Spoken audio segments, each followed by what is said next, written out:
Drivers, start your engines!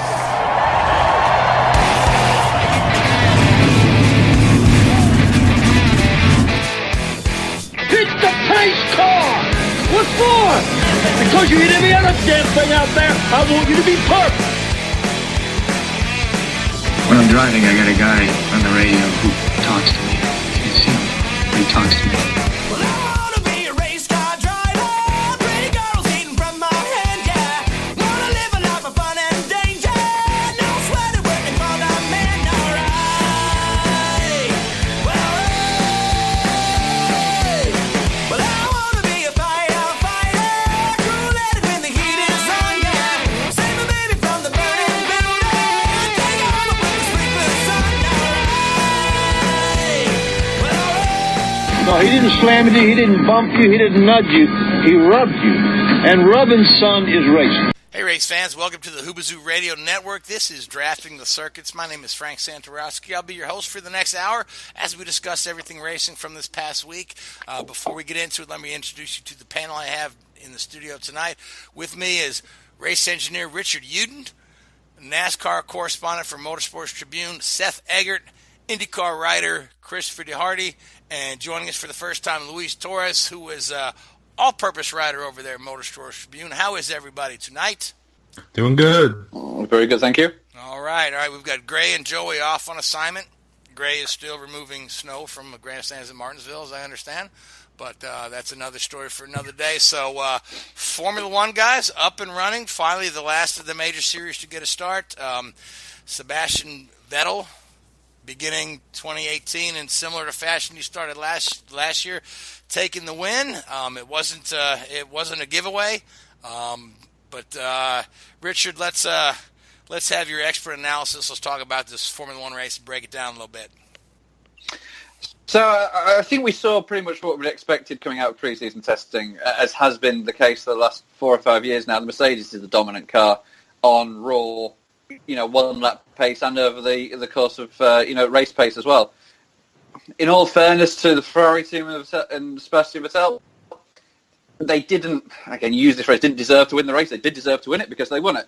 But, it wasn't on pace. It was circumstance that they won it under. They took advantage of a lucky situation from their part. Very unlucky for the Haas F1 team, and I'm sure we'll sort of talk about them a little bit more later on. But from a spectacle point of view, Max Verstappen summed it up very well. If he was watching it on TV, he'd probably turn it off, and he wouldn't have even been watching the American coverage. So, he definitely would have turned that off. But okay. Anything good come out of the weekend? To be fair, you can't turn off coverage that didn't exist. That's very true. So let's for our viewers that may not have seen the race, Richard, let's go over that pass for the lead and what put Vettel in front and this series of events. Some folks that are used to watching American racing may not understand everything with the virtual safety car. So let's just break it down a piece at a time. So we had the start of the race. Hamilton took the lead and built up a comfortable lead. And as Formula One has become over the last few years, it's all about managing gaps and not put, because you've now got the engine limit this year, so you've got 3 engines for 21 races, so 7 races engine. You can't push to the full capacity of the engine, so it's all about maintaining gaps and managing gaps to your rival. And, Kimi Räikkönen was there, and he stopped early, and Hamilton basically followed Räikkönen into the pits to cover any undercut or overcut that Ferrari was trying to pull off in that circumstance. And that left Vettel out in the lead. Now, Hamilton on the fresh tyres was catching Vettel. No real danger from Vettel being ahead of Hamilton on track after the pit stop cycles, because he was 11 seconds behind Hamilton, I think it was, or 7 seconds behind Hamilton when Hamilton made his stop. So there was no real danger there. Then you had the very unfortunate situation with both of the Haas F1 cars suffering failures during the pit stops, where the nuts got cross-threaded and basically the wheels weren't stuck on the car. So they both retired. Now, I believe it was Magnussen that retired first, and then 2 laps later Grosjean retired first with, I say, exactly the same problem. Different wheels, but same problem. Magnussen's car was out of the way.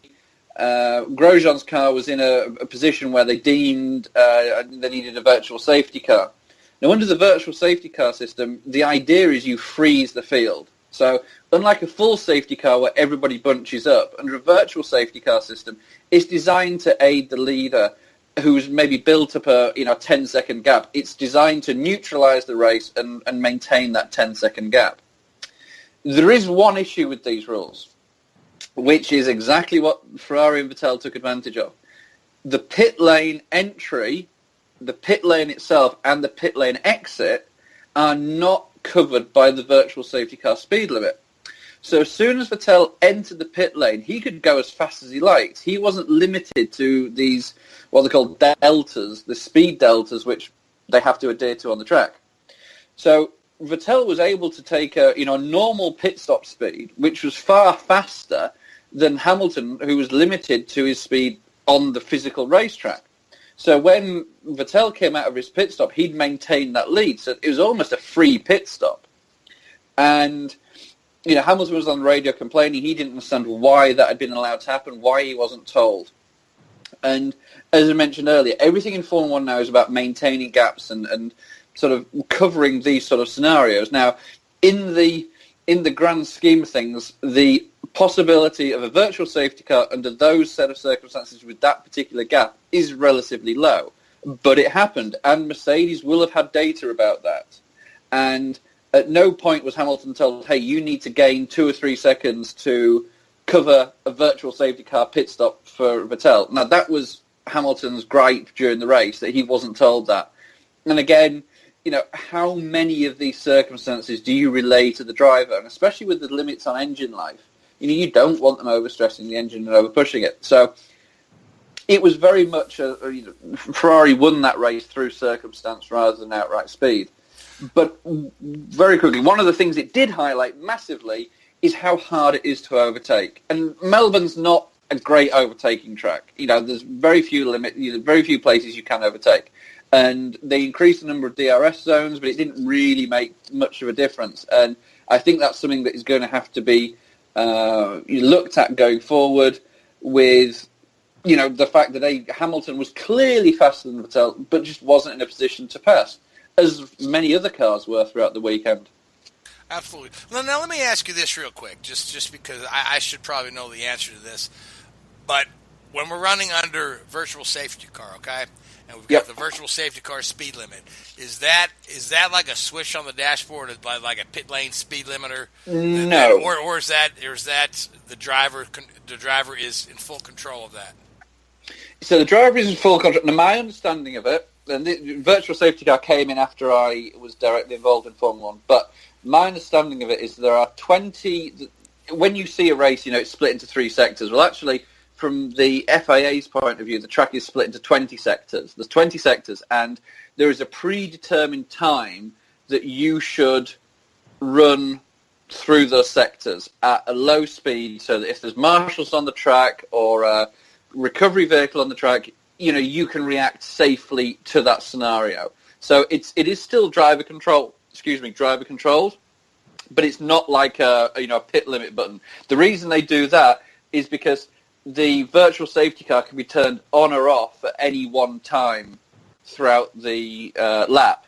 So you don't want somebody on a pit limiter in the middle of a really, really slow corner compared to somebody on a pit limiter, when they should be doing 200 miles an hour. They need to maintain that sort of proportional speed differential. Okay, good to know. Yeah, because I kind of wondered about that. So, but let's talk about, and Christopher, feel free to join this conversation because I know you watch quite a bit of Formula 1 as well.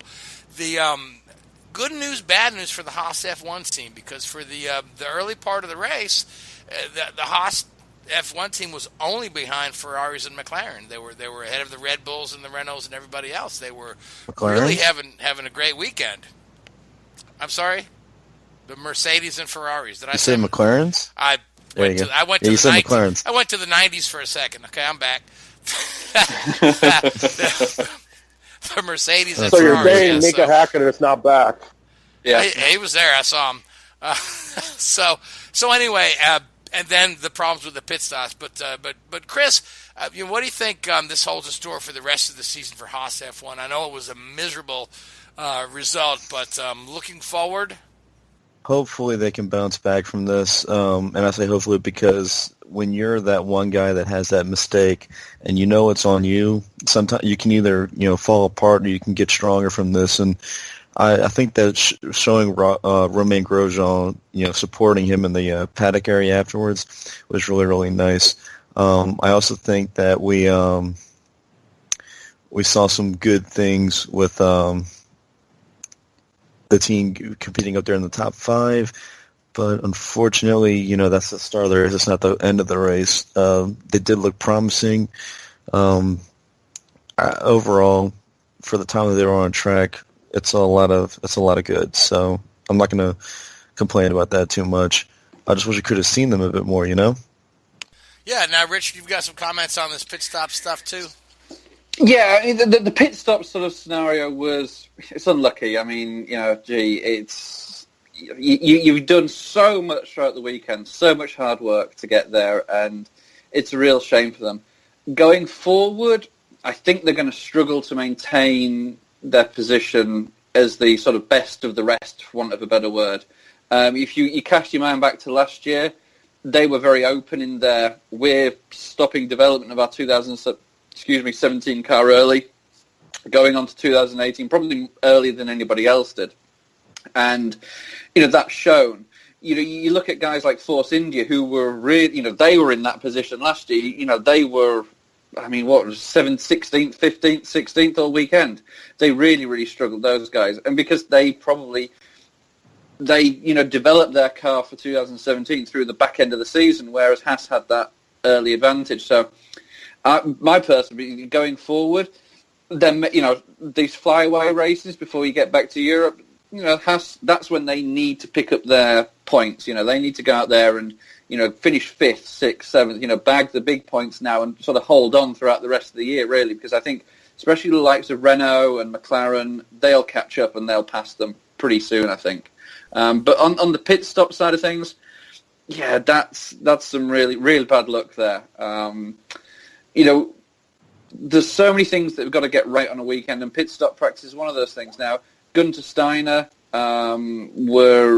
was talking about they had issues throughout the weekend, technical issues, which meant that the mechanics and the engineers who run the pit stops weren't able to do pit stop practice as much as they'd like to. So they weren't as prepared as optimum.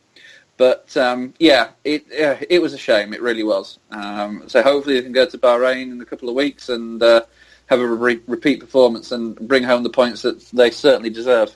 Absolutely, yeah. So now, Louise, you had some comments about the Williams team. I know that I read some comments from young Mr. Stroll, kind of non-complimentary comments about his team. I don't know if you had a chance to see those, but Louise, let's talk about Williams a little bit. Yeah, when you brought up Force India, I think it was a little fun battle between Force India and Williams for that best of the rest. I'd like to consider like Tier 1, like Mercedes, Ferrari, and Red Bull, and then Tier 2 would be like Williams, Force India, and those guys. I wasn't sort of surprised to see them struggle. Well, obviously they have high expectations because at this point of time, you have they build momentum. They kind of relied on Felipe Massa to kind of help them out, but now you have essentially a sophomore and a rookie in one team, and then that puts so much pressure on Lance Stroll, which people have mentioned a lot of not so subtle things about his driving style or capabilities. It's like, I still see he has potential, but him getting this heavy load right out of the gate and also having a young driver like Sorokin, it's going to be a long season for them. It's going to take them a while to kind of build that foundation where experience will be pivotal, because right now they don't have an experienced driver per se that has logged in so many laps in so many years like Massa did. So there's that big hole.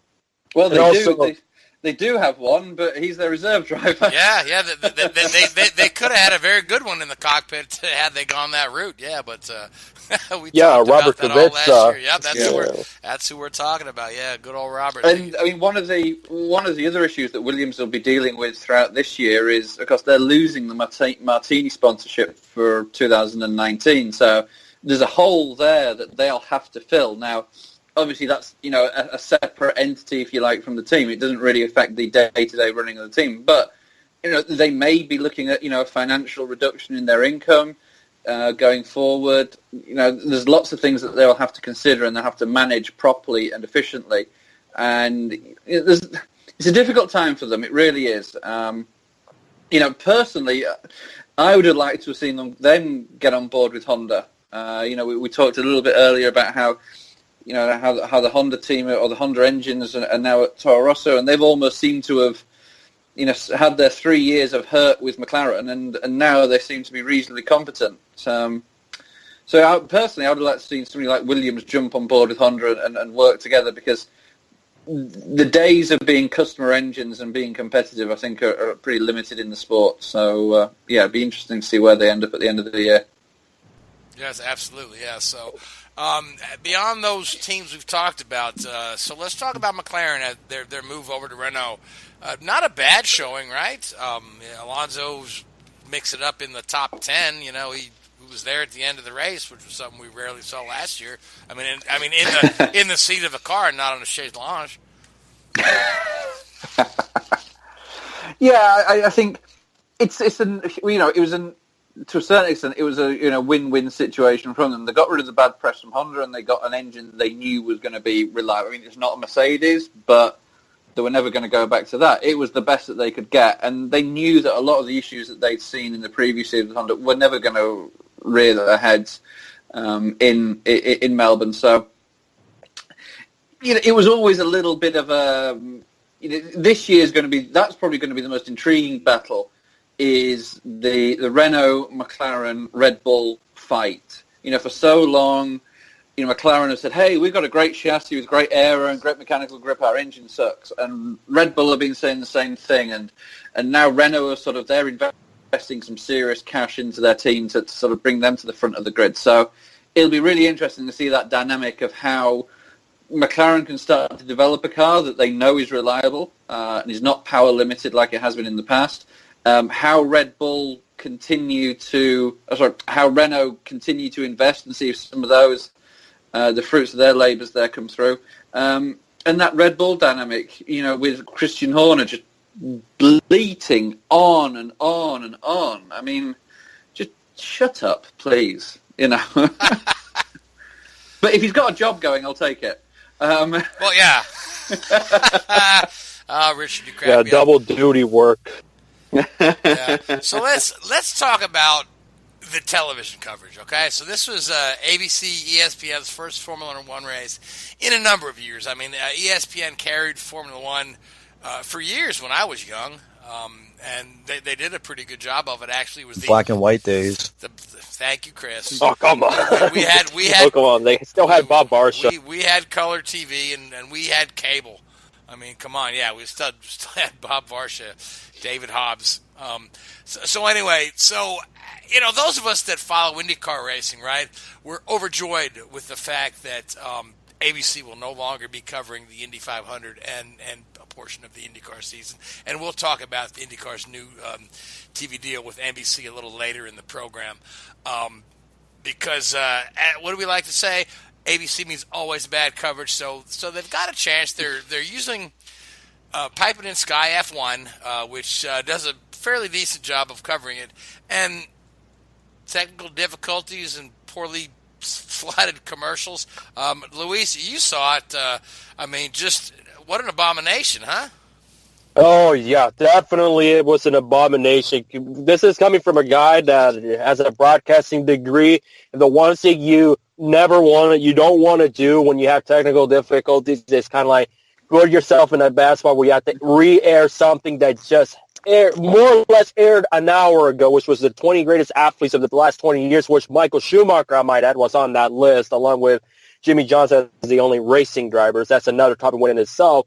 But what they could have done, instead of rerun that 20 greatest athletes, they could have just, I don't know, do a season preview of Formula One, introduce those fans that, yes, we're covering Formula One instead of just doing commercials. You got to do more stuff.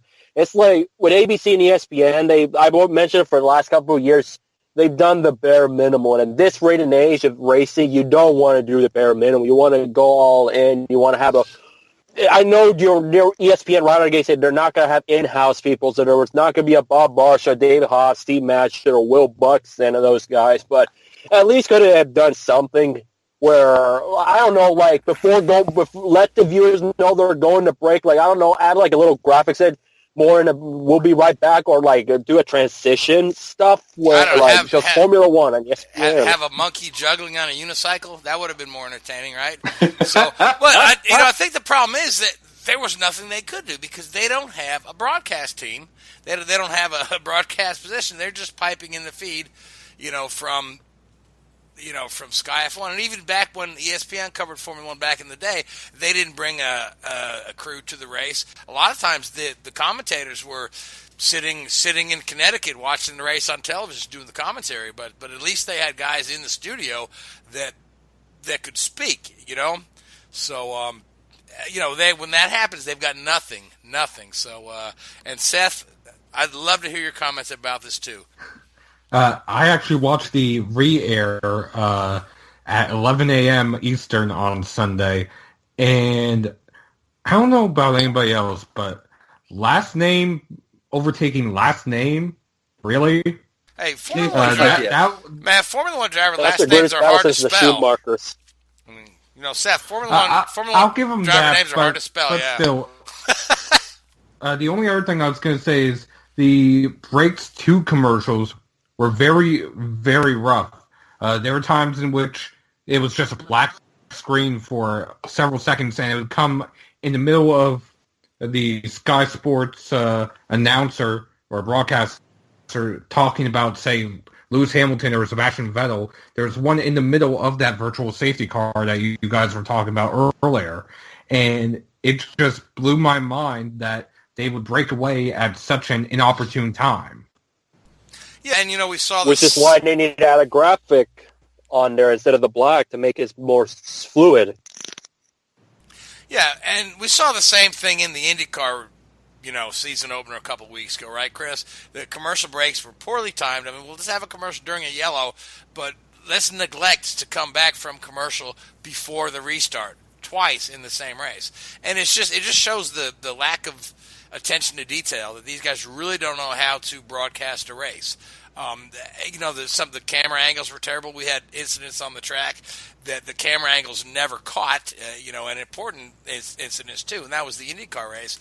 And so now you're trying to we can't even take a signal from a decent Formula One broadcast and get it into our living rooms here without a bunch of problems. So I guess the good news is ABC has nowhere to go but up.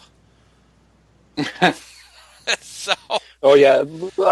Consider this was the first time I've seen the Sky Sports coverage, because me watching Formula One, I've heard of guys like Crofty and Brundle and those guys, but boy, there was a huge 9-day difference between NBC's crew, what they had, and the Sky. First off, what I liked about their coverage is they have like crash analysis. Of course, down at NBC, I don't ever recall they ever did it, but the thing is, NBC had a story. You had guys that knew what they were talking about in terms of having their concrete subject. You have David Hobbs focusing on the driver element, Steve Matchett, the constructors element. And with Sky, they're pretty much, I don't know, it's mostly like bantering left and right and kind of call it as what they see.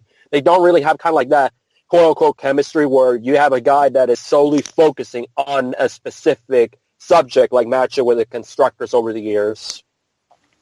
You see, I think that's an interesting point, and I think that's, how should we put it, that's probably more typical of what you'd see actually, the difference in any sporting coverage between US and European coverage.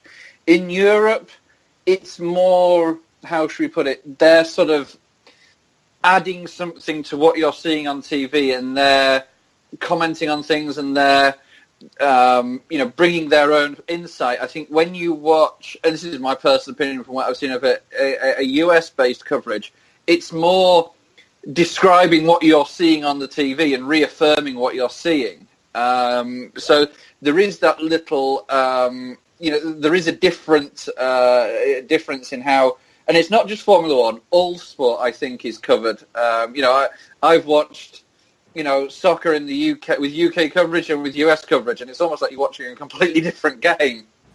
So, with that being said, and I want to get to Chris for a second. So is maybe just based on you guys' different reaction, is it maybe just a bad idea to bring the Sky coverage in because that's not what Americans are used to?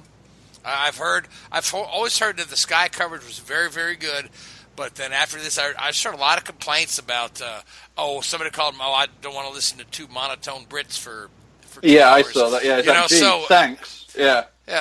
I didn't mind it one bit at all. I saw they for what it's worth, it's a different feel. You kind of, after all these years that we're used to, a certain core group, and then listening to those guys from Sky is different.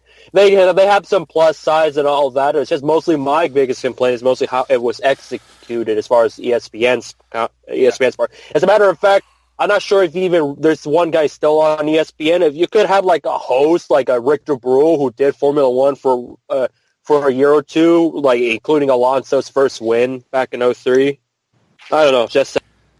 There's a lot more they could do than what they're doing. Yeah, I'm just quietly wondering to myself if using a European feel to the broadcast is going to grow Formula One in the United States, or is it going to turn people off of it? So, but Chris, I know you have some comments.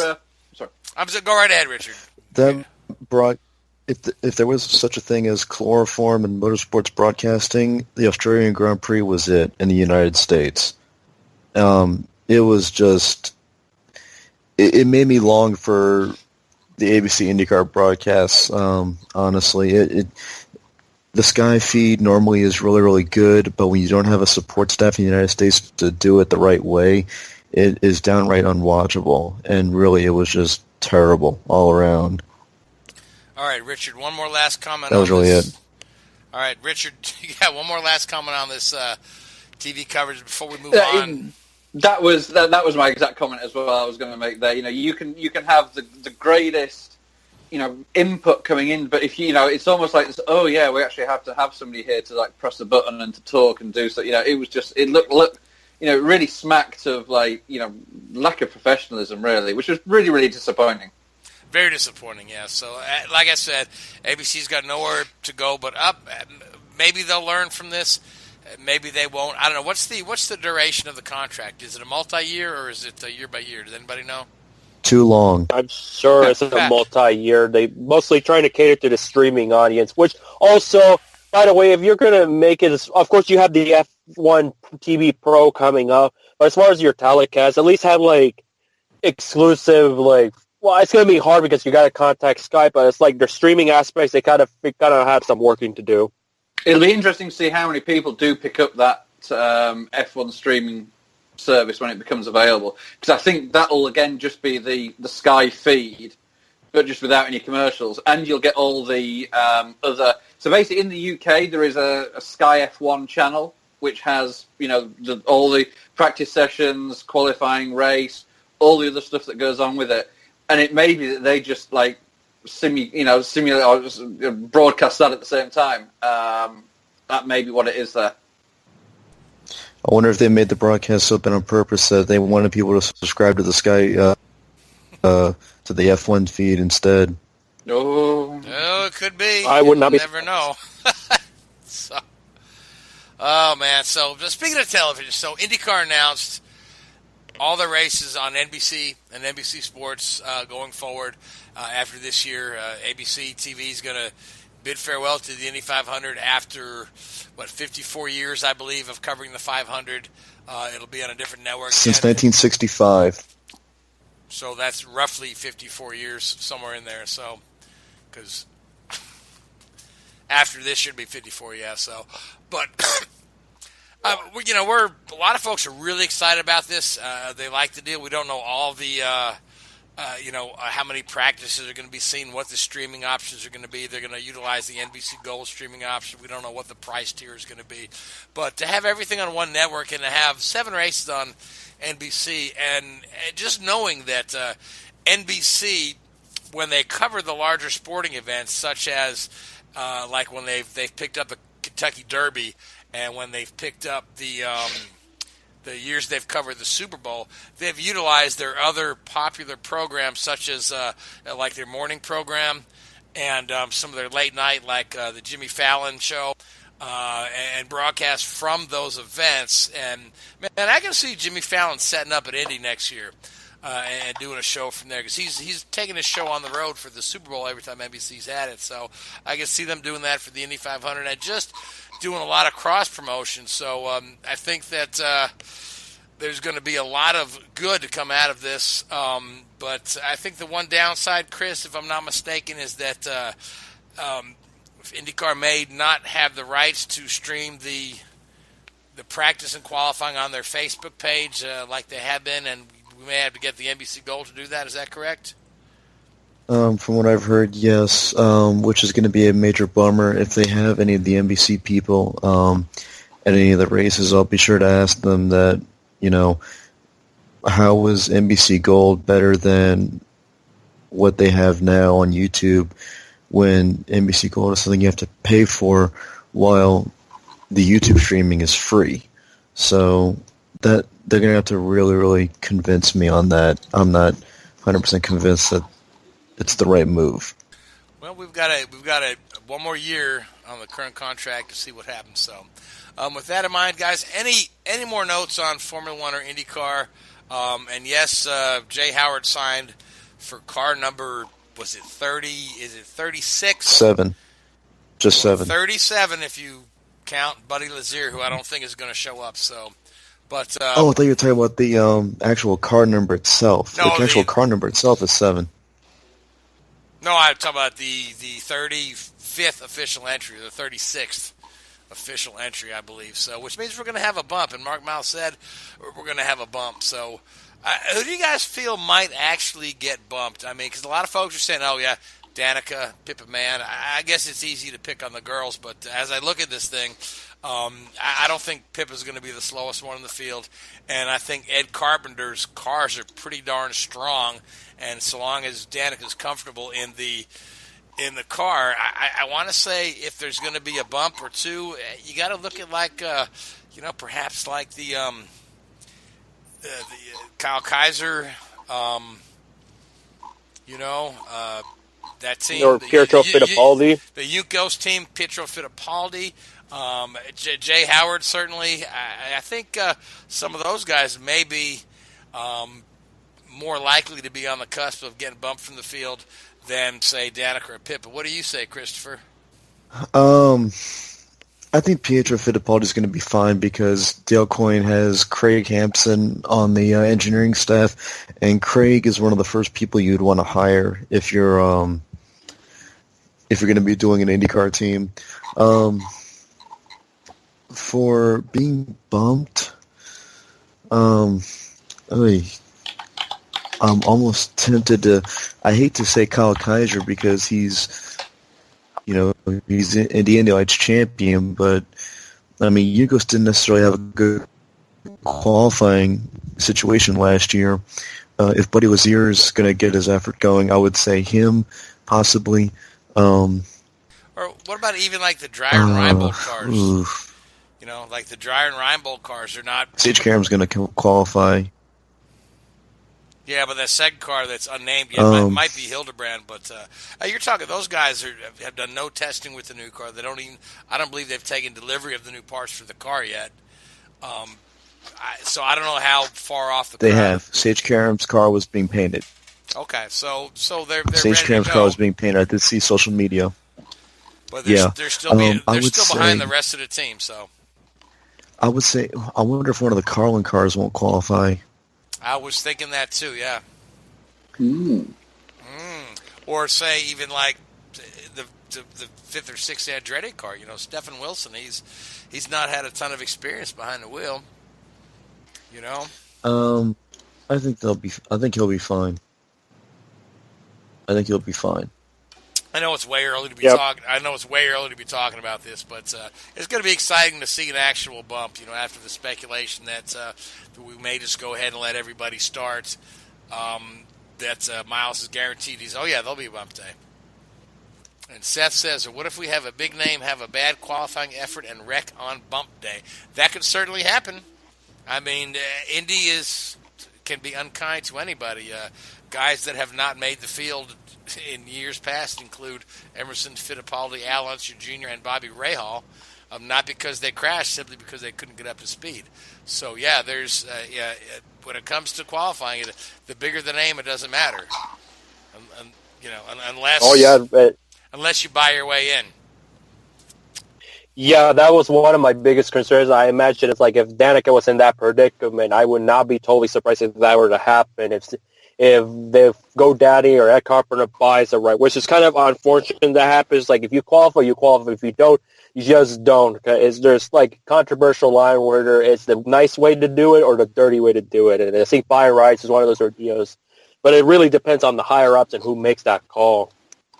Yeah, I mean it's happened as recently as when Ryan Hunter-Reay bought his way in after he got bumped out. They bought 2011. 2011, yeah, they bought Junqueira's ride, left Bruno on the sideline, which really made a lot of people unhappy. But at the end of the day, that's a small fact that's barely remembered, honestly. So, all right, so let's move on. Seth, we had a NASCAR race on Monday. Yes, we did. We had the NASCAR Snow Derby. Snowball Derby, yeah. Snowball Derby. So let me make a quick comment about the snow in Martinsville. Okay, when I spent a number of years living in Virginia, and I would go to Martinsville twice a year. Back then, black and white days, Chris. Back then, Martinsville's dates were in April and September. Now their dates are in March and October. And, Gray and I went to the race last October. It was right before Halloween and froze our butts off. It was miserable. This one gets snowed out. So I don't think that they've been running those dates for 10 years now, since 2008. I don't believe that those two dates fit with Virginia weather well. So that's all I want to say. To be fair, I do actually have some stats on NASCAR and snow. Atlanta 93, wow. That one I know very well. Richmond 89. There you go. And Bristol 2006.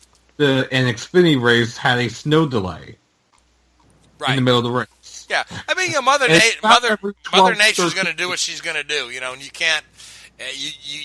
No race date is safe from some sort of weather, but yeah.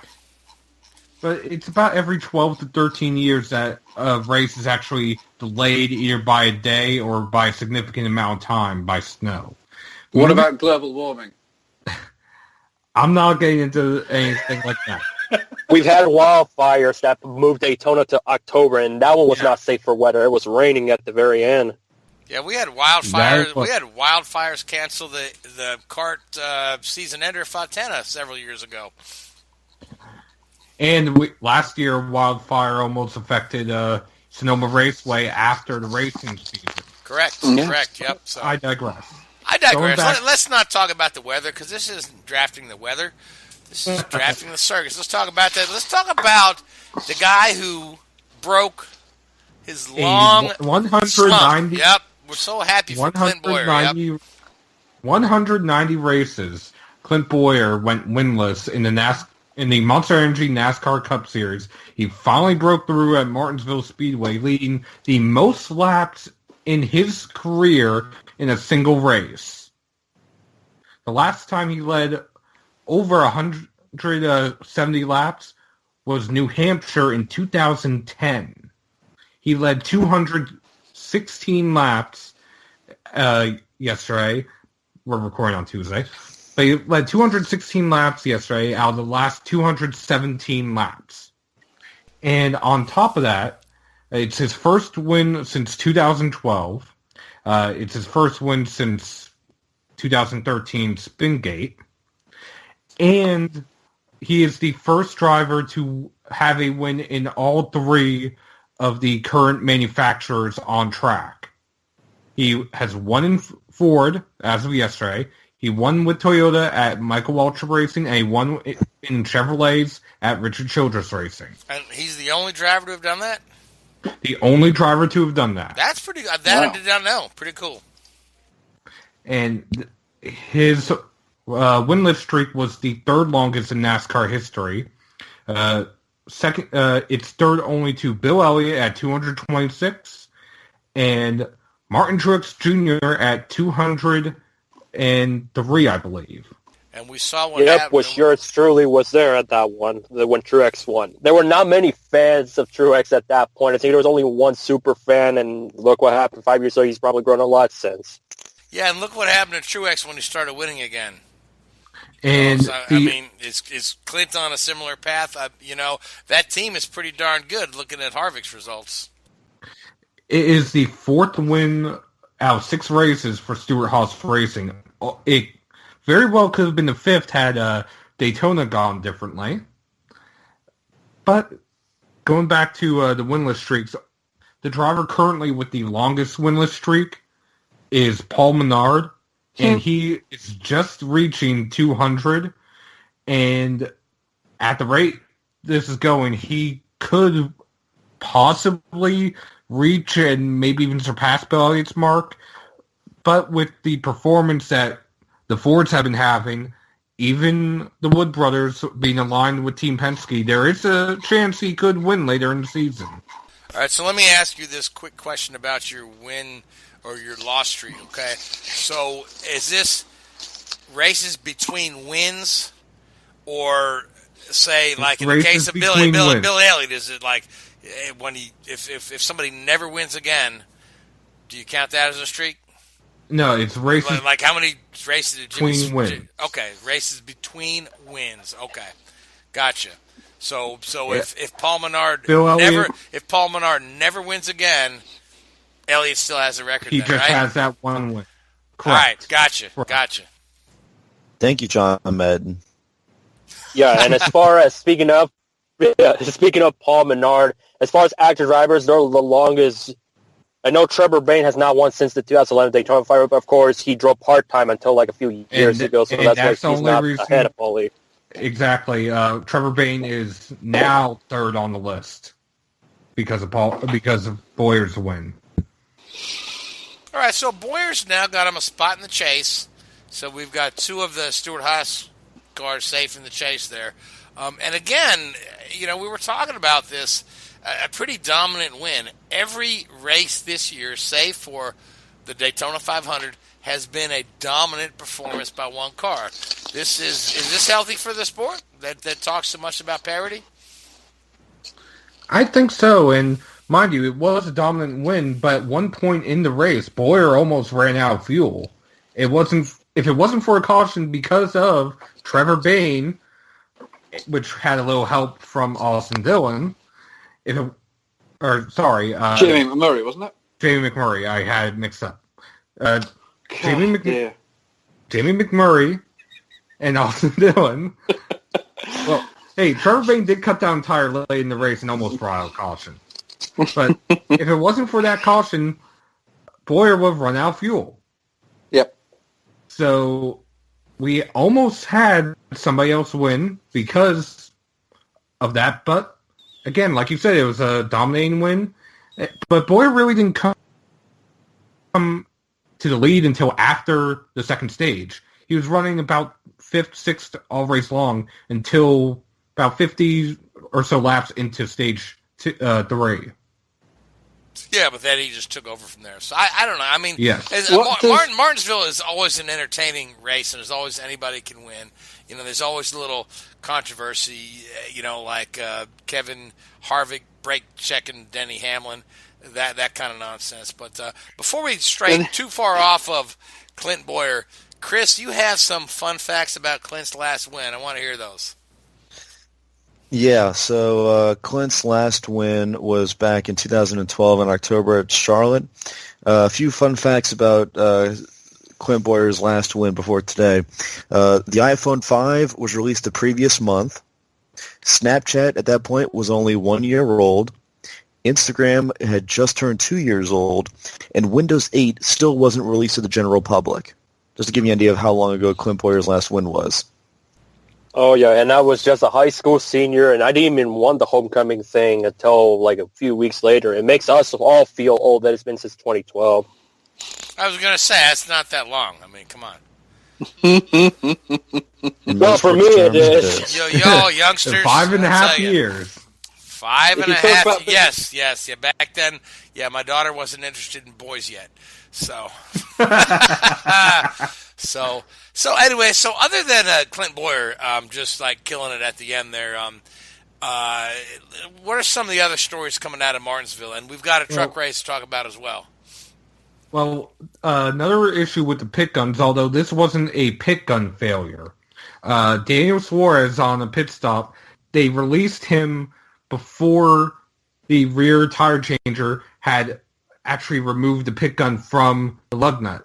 The force of the tire spinning launched the pit gun into the pit wall, snapping it in half. Yeah. That I missed that. Yep. There was did anybody no hear replay of it. They just showed the remains of it on TV, but they didn't explain how it happened. They just said it broke in half, the Fox coverage. It just went up in my hand. That sounds potentially dangerous. Like if that were to strike somebody in the head or whatnot, you potentially that could be potentially a fatal type of accident there. Did anybody hear an update to? I think it was Chris Bush's Jackman or Gasman yes, that got injured. Jackman, he was hit by Kyle Busch. That was it. He has torn muscles and ligaments. Torn muscles in his.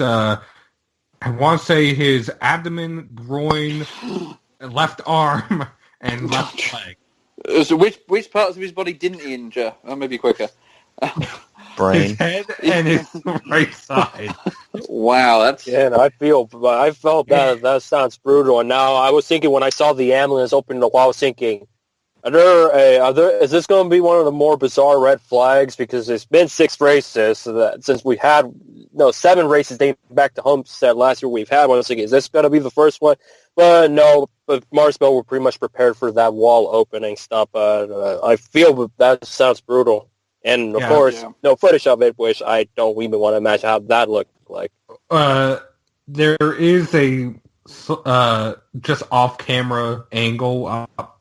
Trust me, it's probably not worth watching if you don't want to see somebody get hurt. But going back to... YouTube.com, hang on. But going back to them opening the wall, the reason why they had to actually open the crossover gate, Martinsville is too small for a vehicle tunnel. So therefore, the only way for the ambulance to leave is for them to open the gate and release the ambulance.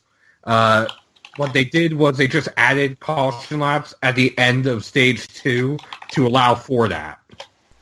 Yeah, but that's not necessarily a reason to bring out a red flag. In Martinsville, they've never had a tunnel there. It's always they've got a very tiny infield. That's just how it works there. So you can slow down the pack a whole lot, and then you can have all kind of time. So, but I hope that that young man from that team recovers well. Danger is inherent in racing.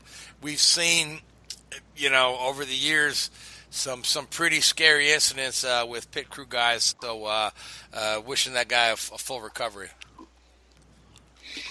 Now, we also had the truck race, which was interesting because it's actually started on Saturday before the snow started. They got 24 laps in on Saturday out of their 250. The first caution was rather interesting. There's no footage, but Mike Seneca was off the pace, had fallen 16 laps down by the time the caution came out.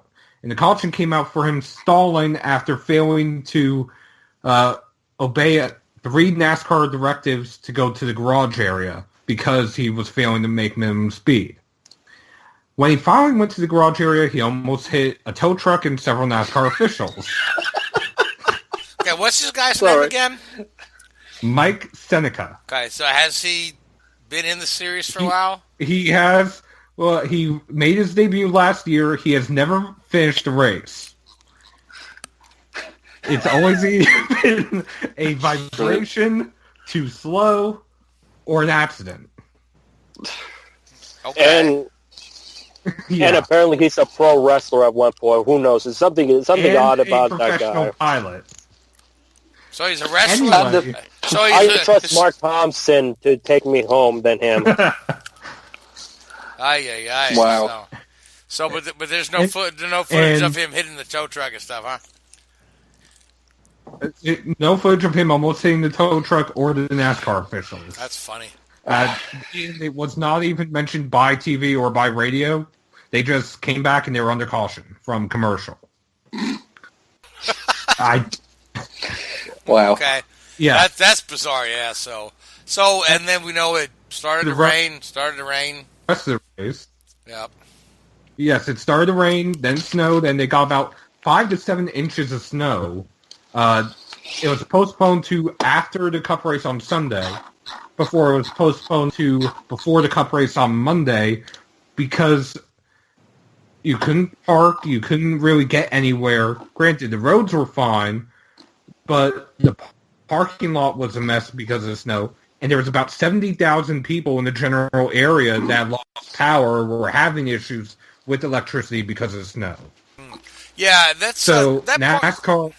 That part of Virginia where Martinsville is pretty rural, and it doesn't take much to knock the power out of there. I mean, my parents live relatively close. They live in Roanoke, and yet it doesn't take much to take the power out when it comes to a snowstorm or an ice storm, and it sometimes days before it's restored. So my understanding was that clearing the snow off the track was not the issue, but getting the parking lots up to where people can get in there and park, and getting the snow out of the grandstands, it was just better off to just let the sun do most of the work for you all day Sunday and run Monday. So, Richard, what is that noise you're making?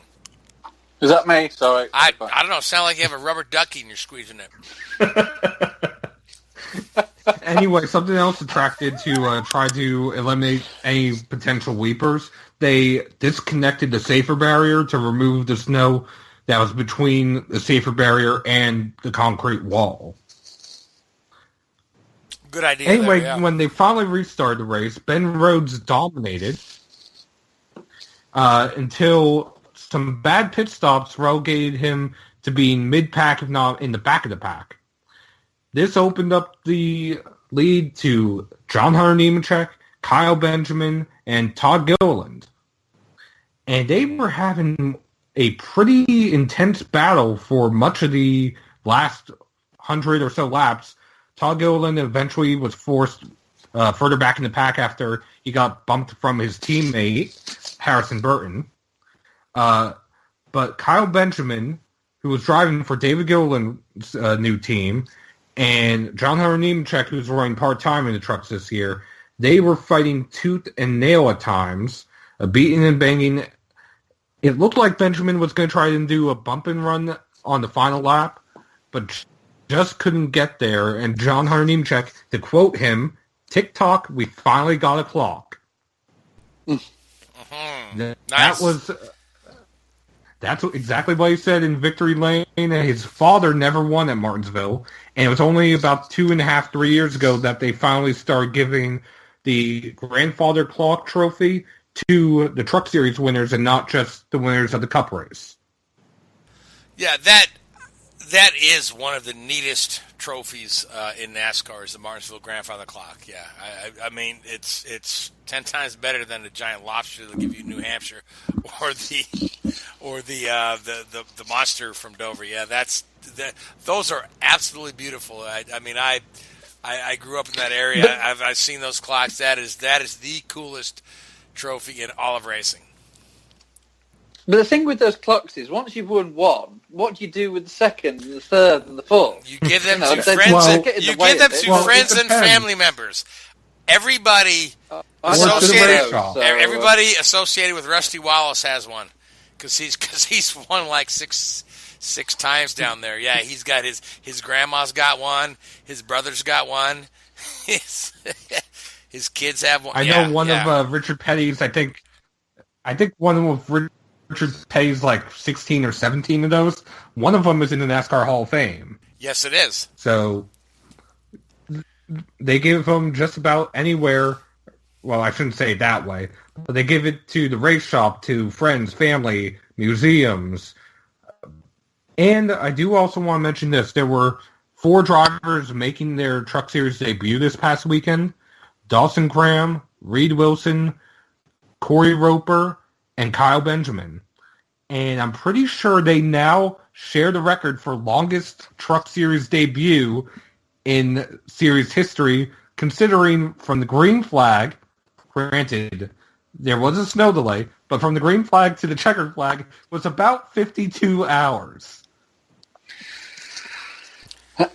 Oh, Seth, that's not a real stat.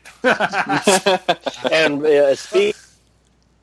and Roper had a pretty solid day. If I recall, I think he beat Todd for a top 15 spot. So he had a quiet but stellar debut, considered for a guy that's probably virtually unknown to many people, and particularly where I'm from in the Northwest. Yeah, Roper is a late model racer out of Texas, and what he did was he bought some of the old Brad Keselowski racing trucks with the NT1 engine and decided he would run some of the short tracks in the Truck Series. And he did not have that bad of a debut. He had a clean race. He, let's see, I have the stats right here. He had a clean race. He started 17th, finished in 13th, immediately ahead of Todd Gilliland. And he was able to keep his truck clean, and I think he'll be able to use that either when he runs next. I want to say it's either Iowa or Gateway. Could be. That's pretty stellar. Yep. So, well, fellas, we're just about out of time here on Drafting the Circus on the Whoobazoo Radio Network. So we've got a few minutes left. So next weekend, it's Easter. It's April Fool's Day. All in one. There's no racing action, correct? There's no like Xfinity race on a Saturday, or there's no NASCAR racing. There's no IndyCar. There's a late model race at Hickory, but yeah, that's about it. Yep. There's motorcycle ice racing in Sweden, which will be on MAV TV. But that's about it. So it's one of those weekends a lot of folks take off. So and a lot of the crews and whatnot get some much needed, especially for the NASCAR guys. The off weekends are few and far between. You got Easter and Mother's Day, and that's pretty much it for the whole year. So I hope everybody has a great week off. Let me just go. We got about 4 minutes left. I'm going to just go around the table, get a final thought from everybody. We'll do picks for races next week, so there's nothing coming up this week. So, Louise, you're new to the show. Thanks for coming on. Appreciate your insights. So you got a final thought for the night?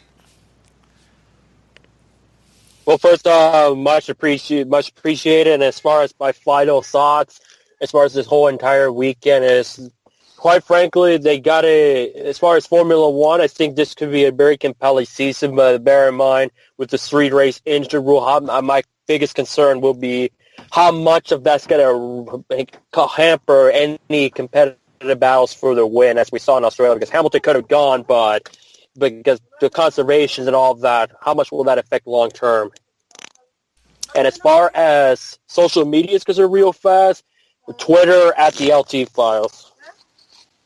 Twitter at the LT Files, yeah. Guys, take some time to read some of Louise's stuff. He writes some pretty good opinion pieces. You'll find those on motorsportstribune.com.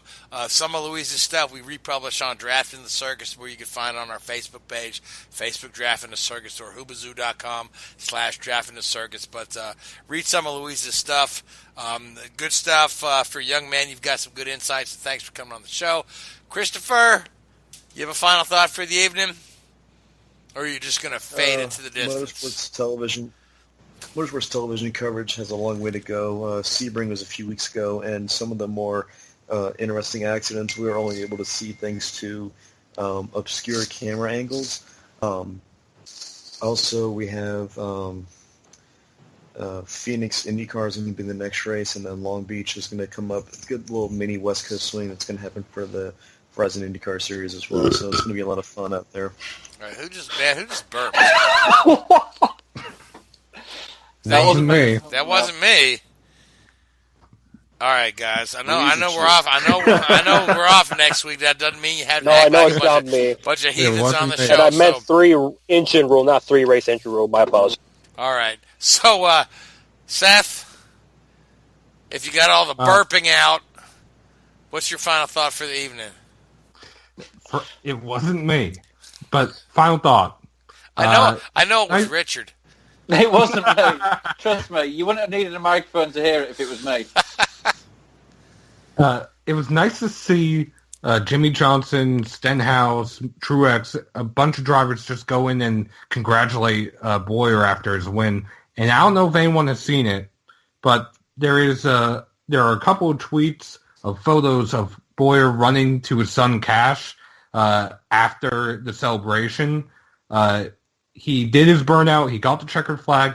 He's walking back to the car, and his wife with their new baby and Cash are walking down the track, and Clint just beelines it to them. It has to be one of the photos of the year, even though it's only race 6. I'll have to check it out. Yeah. So, Richard, what you got, buddy? So we do have some racing this weekend. The British Formula 3 Championship kicks off at Oulton Park. Always some great racing. Some really good young kids coming through there. You know, pretty much who's who in Formula 1 has raced in that series. But there is one young man taking part in that race, which nobody had ever thought they'd see. But Billy Monger will be racing a one-off race for Carling Motorsports this weekend in a specially adapted car that he's been testing. So that is fantastic to see, you know, after the horrific scenes we saw at Donington Park last year. I'm so glad you brought that up. We talked about that earlier. Yeah, Billy Monger, I mean, just, a horrible crash he's been in, but just this, the road to recovery and getting back in a race car, you know, he reminds you of, you know, guys like Alex Zanardi who had very similar injuries, who have come back from it and just shown that human spirit that they will never give up. So, but with that being said, I want to thank you, Richard, Chris, Seth, Louise. Guys, thanks for coming on. I want to thank the Whoobazoo Radio Network, iHeartRadio, Spreaker, and those other places that carry us. My name is Frank Santoroski. We'll talk to you in a week. Good night. WHOOBAZOO, that's Whoobazoo.com. Enter website.